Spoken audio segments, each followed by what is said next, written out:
ወደ ሆቴሉ ደርሼ መግቢያ ፎርማሊቲ ከሞላው በኋላ ወደ ክፍሌ ከሩጫ ባላነሰ እርምጃ ተጓዝኩ።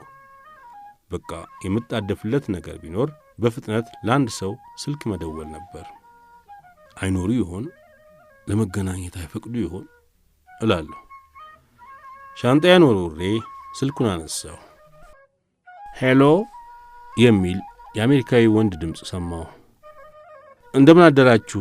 ፕሮፌሰር ዴቪድ ራምስፊልድን ማነጋገር ይችል ይሆን? ዴቪድ ነኝ። ጤና ይስጥልኝ ፕሮፌሰር አልኩና ስሜንና ከኢትዮጵያ መምጣቴን ተናገርኩ። እንኳን ደህና መጣህ። ስልክን እየተጠባበቅኩ ነበር። እንደምትመጣና እኔም ማግኘት እንደምትፈልግ ዶክተር ሻሮን ነግራኝ ነበር። የዶክተር ሻሮንን ስም ስሰማ ደስታና በራስ መተማመን አደረብኝ።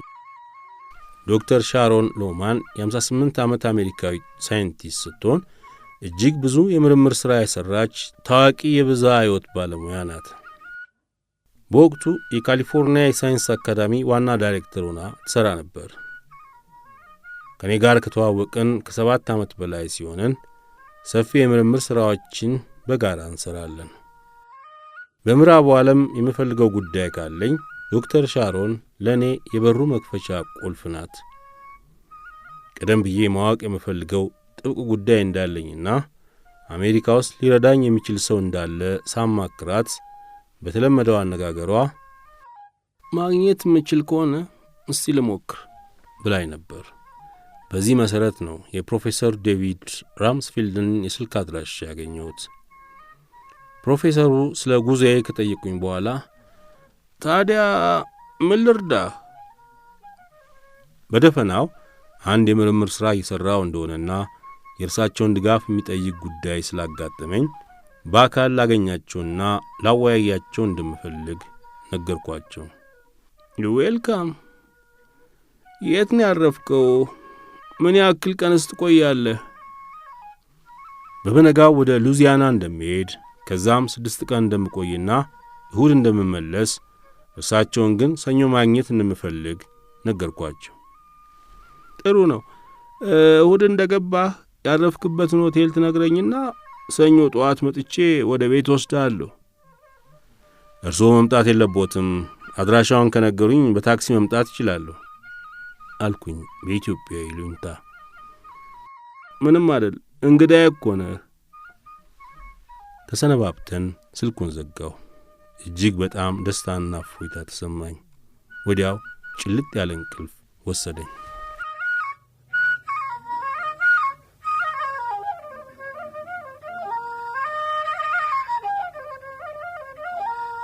በማግስቱ የሆቴል ሂሳቤን አወራርጄ ጾም ስለነበረ ቁርስ አስፈልገኝ ወደ ኤርፖርት ገሰገስኩ። ከዳላስ ኢንተርናሽናል ኤርፖርት ከተነሳን ከ2 ሰዓት በረራ በኋላ ከቀኑ በ8 ሰዓት ሉዚያና ግዛት ኒው ኦርሊያንስ ከተማ ኒል አርምስትሮንግ ኢንተርናሽናል ኤርፖርት ደረስን። ኒው ኦርሊያንስ በሚሲሲፒ ወንዝ ዳርቻ የተመሠረተች ከተማ ስትሆን አብዛኛው የከተማው ክፍል ከባህር ወለል በታች በመሆኑ በጣም ሞቃታማ የአየር ንብረት አላት። የአየሩ ወበቅ ለብ ያለ ውሃ በሰውነትህ ላይ የተደፋብህ ያክል እንዲሰማ ያደርጋል። ሀገሪቷ ረግረግ ምድር የበዛባት ስትሆን አሊጌተር አዞ መሳይ ተሳቢ የውሃ ውስጥ እንስሳ ነው በብዛት የሚገኝባትም ናት። ፈረንሳዮች በቅኝ ግዛት ይዘው ያስተዳድሯት የነበረ በመሆኑ እስካሁን ድረስ ፍሬንች ኳርተር ወይም የፈረንሳይ መንደር የሚባለው አካባቢ ትልቅ የቱሪስት መስህብ ሆኗታል። ኒው ኦርሊያንስ በሚሲሲፒ ወንዝ ዳርቻ የተመሠረተች በመሆኗ በርካታ ጥቁር አሜሪካውያን ይኖሩባታል። ከአፍሪካ በባርነት እየተፈነገሉ የተጓጓዙት ጥቁሮች ሰፋፊ የስኳርና የጥጥ እርሻዎችን እንዲያለሙ የሰፈሩባት ከተማ ናት። የጃዝ ሙዚቃ መፈጠሪያ መሆኗም ይነገርላታል። ባሪያዎቹ በሳምንት 1 ቀን እሁድ ብቻ እረፍት እንዲያደርጉ ይፈቀድላቸው ነበር።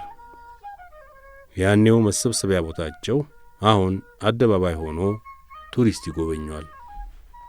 ታዲያ በወቅቱ እንጨት ሲቆርጡ፣ ድንጋይ ሲፈልጡ ለማስተባበር ከሚያወጡት ድምፅ በመነሳት ከበሮ ቢጤ እየመቱ ራሳቸውን ለማዝናናት ይጫወቱ ነበር። በዚህ መልክ እዚህ ቦታ ነው የጃዝ ሙዚቃ የተፈጠረው ይላሉ አስጎብኚዎች። ኒው ኦርሊያንስ በሐሩር አካባቢ በሽታዎች ሕክምና ዘርፍ ትሮፒካል ሜዲሲን ዓለም አቀፍ ዕውቅናን ያተረፉ ዩኒቨርሲቲዎችና የምርምር ተቋማት ባለቤት ናት። ከተማዋ ማታ ማታ ቀልቧን ታጣለች። ምግብ፣ መጠጥ፣ ዘፈን፣ ዝሙት፣ በቃ እብደት ነው። አብረን ከሄድነው ልዑካን መካከል አንዱ በመገረም ይቺ ከተማ እኮ ማታ ማታ ነነዌ ናት አለ። አይ ነነዌ እንኳን ከጥፋቷና ከብደቷ ተምራ ተመልሳለች። ይቺ ግን ሰዶምና ገሞራ ናት አልኩት። ከ10 ዓመት በፊት ከተማዋ ካትሪና በተባለ ከባድ ውሽንፍር ተመታ ብዙ ውድመት ደርሶባታል። በ10 ሺህ የሚቆጠር ሕዝብም አልቆባታል። እንሷቴ ያን ሁሉ ረስታ እርቃኗን ውላ እርቃኗን ታድራለች። ሰው እንደ ፈረስ ወይም እንደ አሳማ ያለማቋረጥ ሲበላ ያየውበት አገር ቢኖር ኒው ኦርሊያንስ ነው። ከተማዋ ለስነ ምግባርም ሆነ ፈጣሪን ለመፍራት ግድ ያላት አትመስልም። ከአንድ ሱቅ ላይ ሜይ ዘ ከርስ ቢ ዊዝ ዩ እርግማኑ በእርሶ ላይ ይሁን ተብሎ ተጽፎ አይቼ ወይ ጉድ አልኩ። 80% የሚሆነው ሰው በውፍረት ታስሯል። አንዳንዶቹማ የሰውነት ቅርጻቸው በውፍረት ተውጦ ከውሃ የወጣ ጉማሬ ይመስላሉ። ለሚያቸውም ወይ ምን ነው ያሰኛሉ።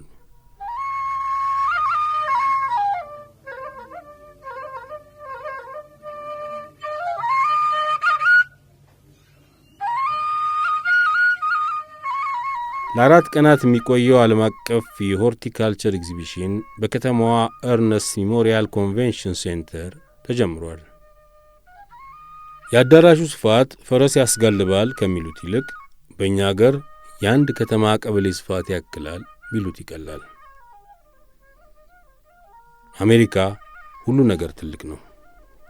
ትልቅ አዳራሽ፣ ትልቅ ኤርፖርት፣ ትልልቅ ድልድይ፣ ሰፋፊ መንገድ፣ ትልልቅ መኪና፣ ትልልቅ ሃምበርገር፣ በቃ ትልልቅ ነገር ያለባት አገር ናት። ምናልባትም ትልቅነትን በትውልዳቸው ከሚቀርጹባቸው መንገዶች አንዱ ይሄው ትልቅ ነገሮችን ማሳየት፣ ማለማመድና ማስተዋወቅ ሊሆን ይችላል። አስቦ መስራት ካለ ምን ችግር አለ? ሁሉንም ነገር ማስተማሪያ፣ ስነ ልቦናዊ ማንነት መገንቢያ አድርጎ መጠቀም ይቻላል። በኤግዚቢሽኑ ላይ ከላቲን አሜሪካ፣ ከአውሮፓ፣ ከዩኤስ አሜሪካና ከካናዳ የመጡ ገዢዎችና ሻጮች ተገኝተዋል። የገረመኝ ነገር ቢኖር የመክፈቻው ቀን ኤግዚቢተርስ ምርታቸውን የሚያስተዋውቁ ሁሉም ወደ አዳራሹ እንዳይገቡ መከልከሉ ነው። ከመክፈቻው ቀን በፊት ኤግዚቢተርስ ያላቸውን ምርት በተሰጣቸው ቦታ ላይ ያምራል፣ ገዢ ይስባል ባሉት መልክ አሰናድተዋል። ስለዚህ የመክፈቻው ቀን ገዢዎች በነጻነት ያለ ወከባና ማግባባት ምርቱን እንዲያው ሲባል ነው የተከለከለው። ነጻ ገበያ።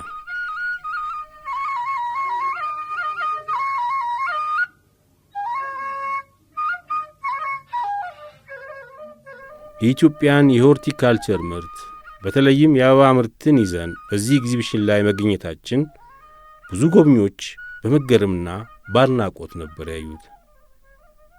ኢትዮጵያ ፍላወርስ፣ አበባ ከኢትዮጵያ ይላሉ በመደነቅ። ይዘን ሄድነው ጥራት ያላቸውን የተለያዩ የአበባ አይነቶችን ስለነበረ በቃ በጣም የሚያስደንቃቸው ነገር ሆነ። በተለያዩ ኤግዚቢሽኖች ተሳትፌ እንደታዘብኩት የአበባ ምርት ለኢትዮጵያ ከሚያስገኘው የኢኮኖሚ ጠቀሜታ ይልቅ የሀገሪቱን ነባራዊ ሁኔታ ለማስተዋወቅ የሚያደርገው አስተዋጽኦ እጅግ ግዙፍ ነው። በሰለጠነው ዓለም አበባ የውበት፣ የፍቅር፣ የሰላም ተምሳሌት ነው። ኢትዮጵያ አበባ አምርታ ለዓለም ገበያ አቀረበች ሲባል እንደ ታምር የሚሆንባቸውም ለዚህ ነው። ምክንያቱም ለእነርሱ ኢትዮጵያ ማለት የደረቀች ምድር፣ ሰላም የራቃት፣ የተራቆቱ ድሃ ሕዝቦች መኖሪያ ብቻ ናት። ከዚች ምድር የአበባ ምርት እንዴት ይጠበቃል? ወይ ነዶ ያስብላል።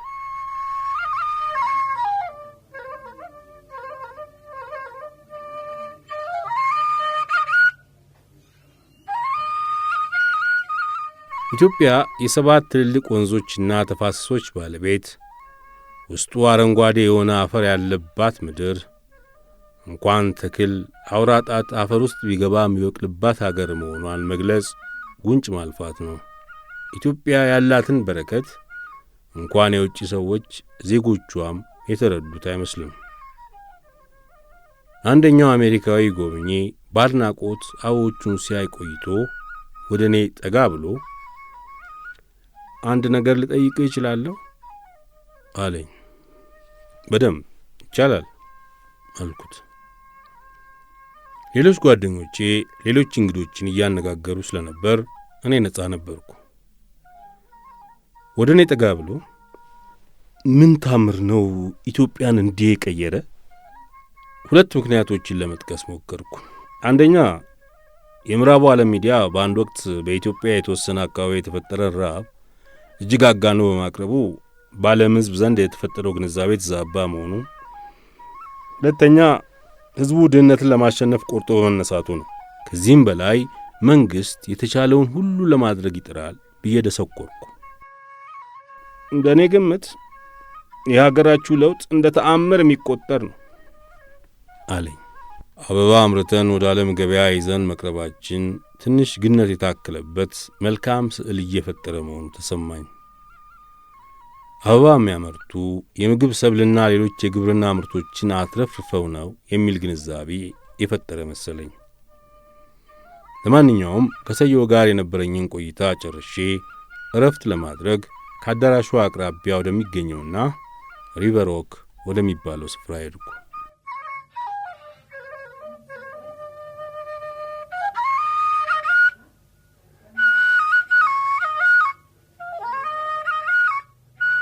ሪቨር ዎክ በሚሲሲፒ ወንዝ ዳርቻ የተገነባ በጣም ትልቅ ገበያና የሬስቶራንት ማዕከል ነው። ወንዙም በሰፊው የሚያሳይ ሰገነት አለው። ቡና እየጠጣው ፊቴን ወደ ወንዙ አድርጌ ቁጭ አልኩ። ወራጅ ወንዝ ሳይሆን ሐይቅ የሚመስለው ሚሲሲፒ ጸጥ ብሎ ተኝቷል። ሃይ ሚሲሲፒ! ጥቁር አፍሪካውያን ከአንተዋ እየቀዱ ከግንባራቸው ላብ እያንጠፈጠፉ ጥጥና ሸንኮራ አልምተው የአሜሪካን የሀብትና የሥልጣኔ መሠረት ጣሉ። አንተም በረጅሙ ታሪክህ የጥቁር ሰው ልጅን ግፍና መከራ ታዘብክ። ዕድሜም ሰጥቶህ ጥቁር እቺን አገር ሲመራ በአቅራቢያ ያለው መሬት በሰው ጉልበት ሳይሆን በረቀቀ ሜካናይዝድ ቴክኖሎጂ ሲለማ ተመለከትክ። አንተ ዕድለኛ ነህ። ድህነት በብልጽግና፣ ባርነት በነጻነት ሲተካ፣ ታሪክ በበጎ ሲቀየር ለመመልከት በቃ።